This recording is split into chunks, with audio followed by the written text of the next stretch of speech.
রাধে রাধে। কেমন আছো সবাই? আশা করি ভালো আছো, আমিও ভালো আছি। তো সকালবেলা চলে এসেছি রুটি করতে, আর আজকে ইচ্ছা করলো একটু রুটি খাবো। প্রত্যেক দিন আর সকালবেলা কি ভালো লাগে ভাত খেতে বলো? তাই ভাবলাম চলো আজকে রুটি বানানো যাক। আর রুটিটা খাবো কী দিয়ে বলো তো? গুড় দিয়ে। বাবা ঝোলা ঝোলা গুড় এনেছে, সেই গুড় দিয়ে আজকে রুটি খাবো, বেশ মজাই লাগবে। তার জন্য ভাবলাম চলো আজকে রুটিই করি। তো গুড়টা এনেছে বাবা কাটুয়া থেকে। বাবা গেছিলো কাটুয়া বেড়াতে একটা কাকার সঙ্গে। আমাদের কিন্তু কাটুয়াতে কোনো আত্মীয় স্বজন কেউ নেই, কিন্তু আমাদের বাড়ির পাশে একটা কাকা আছে, সেই কাকার সঙ্গে বাবা গেছিলো। তো সেখান থেকে নিয়ে এসেছে। আর এইখানে দেখো আমি গুড় দিয়ে খেতে বসে গেছি রুটি। আমার কিন্তু রুটি অতটা পছন্দ না, রুটি খাওয়ার পরেও কিন্তু আমার ভাত খাওয়া লাগে।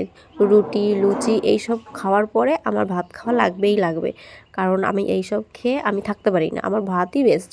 তারপরে এখানে খাওয়া দাওয়া করার পরে উনুনটা লেপতে চলে আসলাম। যেহেতু মা বাড়িতে নেই, তার জন্য একটু আমার কষ্টই হচ্ছে। কষ্ট হয় না কি বলো তো, কাজ করতে হচ্ছে, মানে হাতে হাতে করে দিত মা, এখন তো নিজেকেই করতে হচ্ছে, তার জন্য। তারপরে এইখানে ছিম তুলতে এসেছি। আমাদের কাছে তো দানা দানা ছিম হয়েছে, আমার ছেলে খেতে খুব ভালোবাসে, তার জন্য একটু ছিমগুলো বেশি দিন রেখে দিই যাতে একটু দানা হয়। তারপরে এই দেখো আমার রান্না টান্না কমপ্লিট হয়ে গেছে। লাউ দিয়ে চিংড়ি মাছ করেছি, এখানে ছিম ভেজেছি, আর মাছের ঝোল করেছি। আমি এখন রাত্রিবেলা এসেছি একটু দুষ্টুমি বুদ্ধি করতে। মানে কি বলতো, আজকে দুপুরবেলা রান্না করেছি, তো এখন খাওয়ার কিচ্ছু নেই। মানে কি বলো, এক বেলার জন্য রান্না করেছি যে রাত্রিবেলা লুচি করবো, তাই তো দুপুরবেলা খাওয়া হয়ে গেছে, এখন লুচি খাবো।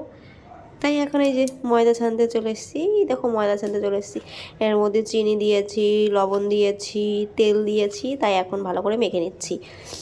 তারপরে নেব জল। আর আমার না ঠান্ডা লেগে গেছে ভীষণ পরিমাণে, ঠান্ডা লেগেছে, ঠান্ডা। তো চলো এটা মেখে নিই, তারপরে তোমাদের সঙ্গে আবার কথা বলছি। আর আমার এইখানে লুচি বানানো হয়ে গেছে, এখন আমি সবাইকে দেব খেতে। আর তোমার দাদাকে বলেছিলাম বাজার থেকে তরকা আনতে, আমাদের দোকানে তরকার জিনিসগুলো ছিল না, তো তার জন্য। তো চলো আজকের ভিডিওটা কেমন লাগলো অবশ্যই তোমরা কমেন্টে জানাবে, আর নেক্সট ভিডিওর জন্য অপেক্ষা করবে। তত সময় সবাই ভালো থেকো, সুস্থ থেকো।